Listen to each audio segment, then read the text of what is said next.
Cotton. Senator, you served in Iraq and in Afghanistan.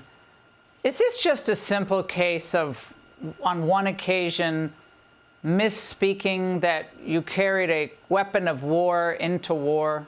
That's easy to do, right, Senator?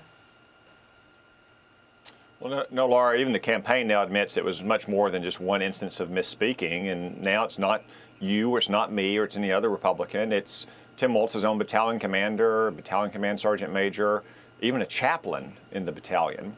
Of course, we all respect Tim Walz for his service and for the service of all veterans. But there have been multiple instances of inaccurate or inconsistent statements by Tim Walz or by the campaign. And I think the American people deserve answers from Tim Walz. Yet, like Kamala Harris, he refuses to come out and do an interview or even answer a few questions plainside as he's jetting around the country. Apparently, that's the mode of operating for this campaign. They think there are fewer than 100 days to the election, and they can just refuse to speak to the media and therefore speak to the American people about anything in their past or, maybe more importantly, what they have in store for America's future.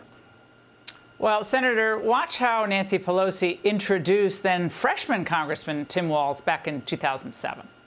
We'll hear from Command Sergeant Major Tim Walz. I want him to know how much we all appreciate his service to our country, whether it's in the classroom or on the battlefield. Congressman Tim Murphy.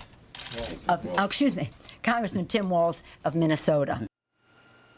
Senator, he corrected Pelosi on his name, not about his rank, that he fought in the battlefield. Similar thing as when he was on C-SPAN, same kind of deal. I think he was introduced as a retired command sergeant major. That's a big deal to retire as command sergeant major. I don't have to tell you that. That's a huge deal. Not that all service, as you said, isn't wonderful, but there's something very weird about this. It's weird. I mean, they say Trump and Vance are weird. This is weird.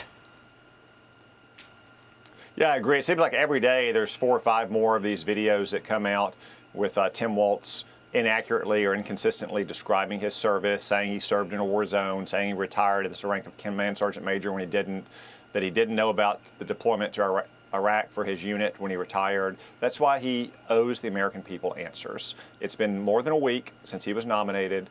J.D. Vance and the president sat down within a week of President Trump choosing J.D. Vance. They had a free-ranging interview. That's what Kamala Harris and Tim Walz need to do. Again, not just about Tim Walz's military service, but about his strange 35-year history with the Chinese Communist Party. And once again, most importantly, about what they plan to do for the future of this country. Because again, the entire campaign's mode of operating is hiding Kamala Harris out from the American people, hoping they can run out the clock in this election. Well, Senator, you obviously forgot that what they're calling it is a national dance party.